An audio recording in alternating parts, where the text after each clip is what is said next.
Bonjour et bienvenue à l'émission d'aujourd'hui. Et pour donner suite à hier, Genèse 2:7, on est toujours dans la création de l'homme.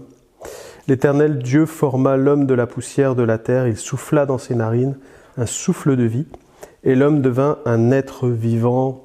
Amen. On voit dans ce texte que Dieu souffla dans ses narines. En fait, Dieu a créé l'homme à partir de la poussière de la terre. Il a commencé à modeler un corps. Et puis, il l'a placé là et le corps était inerte, sans vie. Il y avait rien qui bougeait tant que Dieu n'allait pas faire une action spécifique. Il fallait qu'il y ait une action de Dieu qui vienne donner un mouvement, un être à cette personne-là. Et la parole de Dieu nous dit que Dieu a soufflé dans les narines de cet homme qui était là physiquement, mais qui n'était pas encore vivant. Et quand le souffle de Dieu est entré dans cet homme modelé, la vie est arrivée. Je ne sais pas si on peut s'imaginer ce qui se passe à ce moment-là. Un tas de terre, excusez-moi l'expression, mais qui est là formé comme un homme. Et puis tout d'un coup, un souffle. Et l'homme se lève. Il commence à parler, commence à bouger, les yeux bougent, il entend, il y a tout qui se met en mouvement. La Bible déclare que Dieu, c'est le mouvement et l'être. Et quand l'Esprit de Dieu vient dans la vie de quelqu'un, il nous donne le mouvement et l'être de Dieu. Avant notre nouvelle naissance, rappelez-vous, la Bible déclare, nous étions dans les ténèbres, nous étions perdus, nous étions morts par nos offenses. Donc on pouvait être vivant corporellement avec une âme, avec un esprit, mais c'était mort, on était déconnecté de Dieu, on n'avait pas la vie de Dieu en nous, on ne pouvait pas avoir d'espérance, on ne connaissait pas cette joie que Dieu nous donne, ni la paix qui va avec, toutes les vertus du royaume des cieux. Mais quand l'Esprit de Dieu est venu en nous et qu'il a fait de nous quelqu'un de nouveau, c'est une vie jaillissante qui est arrivée. La vie de Dieu, c'est pas une vie stagnante, c'est pas une mare, c'est pas un lac, c'est un fleuve d'eau vive qui vient nous abreuver et qui vient nous régénérer de l'intérieur. Et c'est ce que nous dit les Écritures, Tite 3, versets 5 à 6. La Bible nous dit, il nous a sauvés, non à cause des œuvres de justice que nous aurions faites, mais selon sa miséricorde, par le baptême de la régénération et le renouvellement du Saint-Esprit, qu'il a répandu sur nous avec abondance par Jésus-Christ notre Sauveur. Amen. Dans ce texte, on voit qu'il ne nous parle pas de quelque chose de petit, il nous parle d'abondance. L'abondance, ça veut dire que c'est illimité, que ça déborde de partout.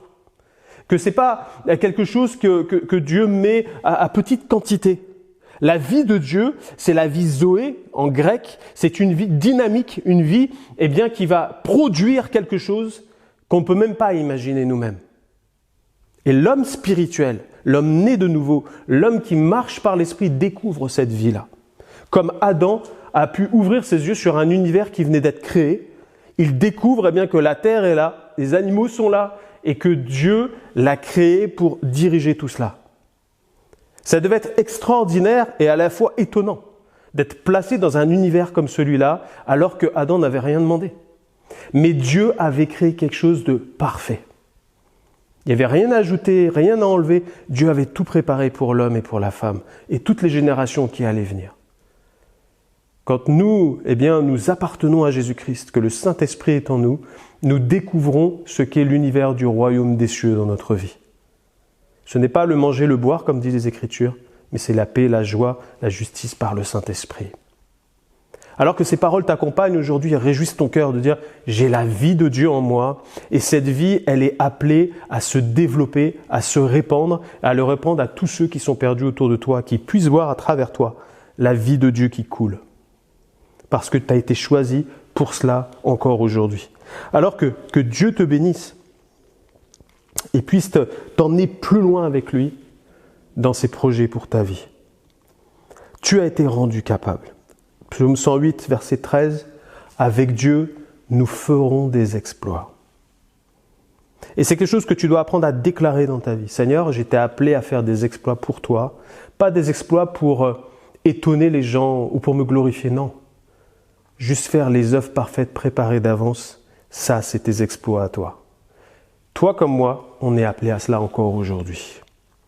Alors je ne sais pas ce que Dieu te réserve aujourd'hui, mais il réserve des choses. Alors prie et que Dieu te les fasse découvrir et que tu les vives. La prière pour aujourd'hui, c'est Seigneur, j'ai reçu ton esprit pour avoir une vie de plénitude et que je puisse produire du fruit pour la gloire de ton nom. Et demandons au Saint-Esprit, demande au Saint-Esprit, Saint-Esprit, dirige-moi encore aujourd'hui. Et que je puisse saisir ce que tu places devant moi et que ceux qui sont autour de moi puissent voir que toi, tu vis en moi, Seigneur.